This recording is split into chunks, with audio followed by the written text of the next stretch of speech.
Alright, just a quick video. It's starting to rain a little heavier now, but we're into September now. Just came in here and weed whacked it again. You know, the growth is slowing with the seasons, but it's also again grass. I mean, here it is almost grass in here, so that's pretty cool. We reset, and I made a video of it, parts of it. Reset at John Penrose Hurley over there. I just did the 2 footstones, as you can see. His wife Frances is still pretty dirty. Hers was just laying on the ground when we came here, and I guess it kind of missed getting sprayed with D2, so I'll have to come back and get some on that. But his footstone was broken in half. Repaired that and reset it. I'll head over there in a minute. You know, and those are all set. I may come back and fix some of these footstones that were kind of set unevenly back in the spring when the cadets were out here. It kind of, I don't know, bothers me a little bit that they're different heights.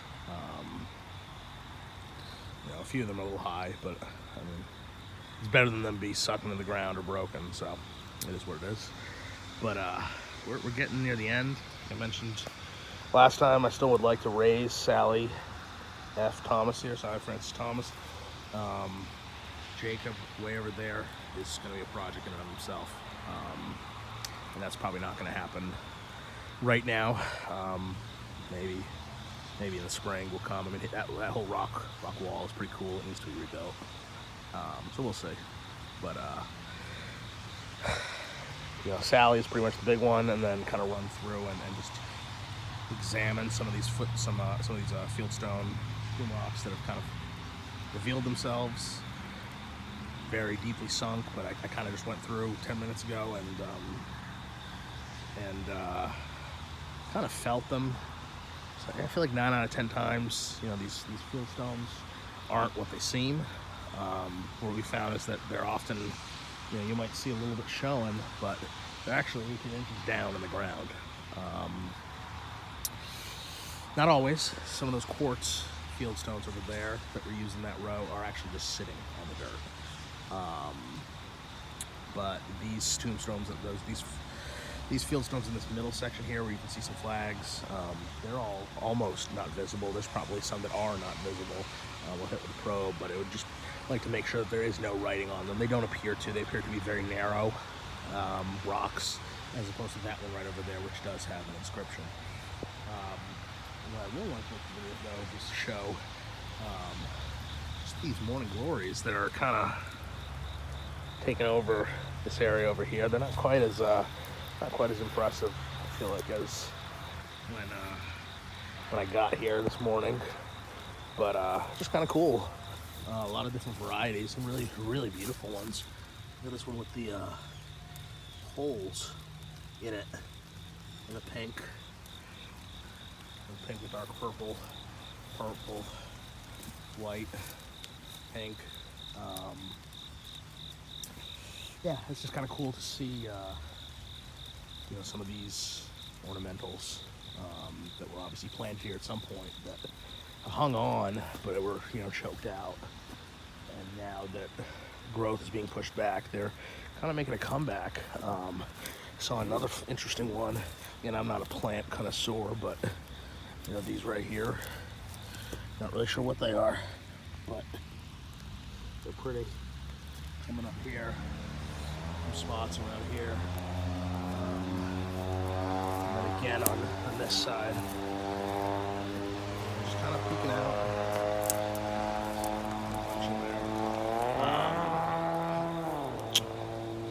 Yeah, so you know, I'd seen some lilies earlier this year that were obviously ornamental, so it's just interesting to see those coming out. Here's John Penrose Hurley's and Frances Ann Thomas. I mentioned before, he's a pretty interesting character. He apparently was a sailor, one of the first. I'm not sure what that implies. I mean, he's not the first, obviously, but one of the first whites in China, or if it was in a particular Chinese city or something. He supposedly was a captain, but really haven't found anything contemporaneous to him being a captain, but he certainly appears to have maybe traveled quite a bit. He was Canadian, and it sounds like he may have also been imprisoned by the Confederacy. He was originally from up north. There's definitely more research needed for that. But yeah, here he is. And I really love this this marker, the way it's come out, the blue marble on the bottom and the top white with Hurley written on the top. And it's got a lot of kind of marbling with an alternative rock in the marble that's, you know, kind of not wearing away as easily as the marble, so it's kind of sitting proud. I think it's pretty interesting. It probably was a less high quality piece, but I like that.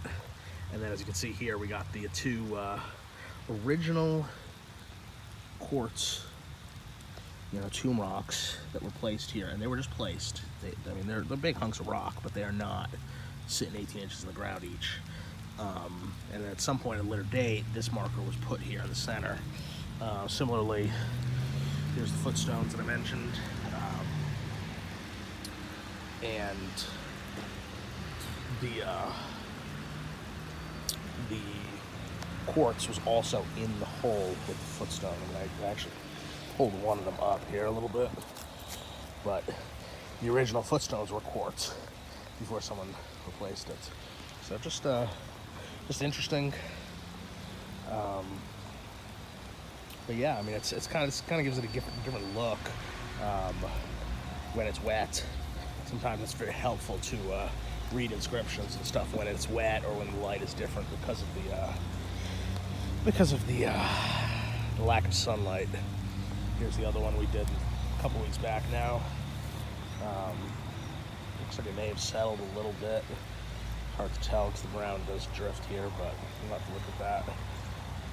But yeah, I mean, the cemetery is basically getting to where we want it to be. I'll have to touch base with the JROTC to see if they are planning on still coming out here. Otherwise, I'm just going to go ahead and poison these ailanthus, these paradise trees that are all with these blue flags all around here, and